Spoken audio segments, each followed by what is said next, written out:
Hello' students, আজি তোমালোকৰ বাবে মুভমেণ্টছ কিতাপৰ পৰা ইম্পৰ্টেণ্ট কুৱেশ্যন। এইটো ভিডিঅ'ত আলোচনা কৰিম ক্লাছ 9ৰ মুভমেণ্ট ছাবজেক্টত থকা কমন কুৱেশ্যন ক্লাছ 9ৰ বাবে।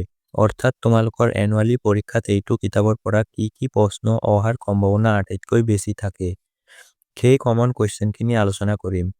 মুভমেণ্টছ কিতাপৰ পৰা 4টা চেপ্টাৰ আহিব।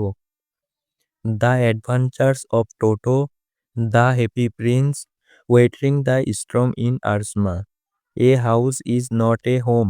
মই আকৌ এবাৰ কৈ আছোঁ, চেপ্টাৰ 2, 5, 6 আৰু 8 এই 4টা চেপ্টাৰ পৰীক্ষাত আহিব।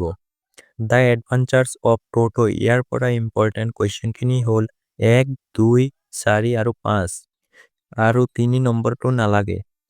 Next chapter the happy prince, ইয়াৰ পৰা তোমালোকে পঢ়িবা কুৱেশ্যন নং 1, 3, 4 আৰু 5, 2 আৰু 6 নম্বৰটো নালাগে।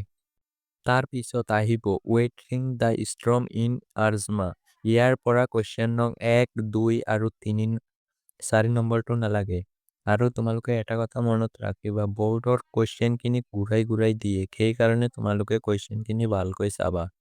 তাৰ পিছত a house is not a home, ইয়াৰ পৰা তোমালোকে চাবা কুৱেশ্যন নং 1, 2, 3 আৰু 4 নম্বৰটো পঢ়িবা। তোমালোকৰ মুভমেণ্টছ কিতাপৰ পৰা 10-15 মাৰ্কে আহিব, তাতকৈ বেছি নাহে।